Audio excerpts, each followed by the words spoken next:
Hello मिथिलावासी, देख सके छिए एखन हम छिए बाध में और एखन हम ब्लॉग बना रहल छी अहाँ सबके और देखा रहल छी।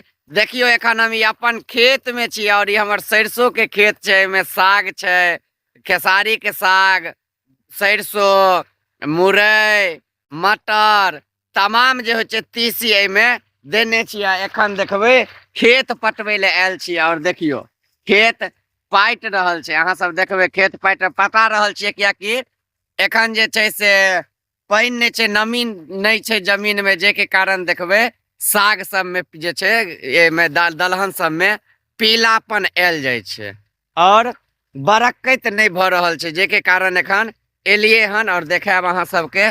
जे देख लियो एखन पटा रहल छियै एकरा, ताकि आब ई पटा देबै तऽ एकरा सबके एकदम से ताकत चलि एतै, फुर्तिगर भ जेतै आ साग जे छै पूरा हरिया जेतै। तहन एकरा तोड़ि कऽ आ लऽ जेबै आ साग बना कऽ खेबै आ एकदम से की कहै छी दाइलो भऽ जेतै। देखते छियै सरसों छै, तेल पेरबै के लेल सरसों काज चलि एतै। तऽ विभिन्न तरह इएह दुआरे कहै छै बंधुवर, अपन खेत यदि अपन अहाँके पाँचो धूर यऽ तऽ अपन अपने होइ छै। और एखन देखबै जे हम एखन अपन खेत में छियै तऽ कतेक नीक लागि रहल छै, कतेक मोन भेल सागो तोड़ि कऽ खा लेलहुँ आ अपन में एलहुँ तऽ एगो अपने वाला बल भेटल।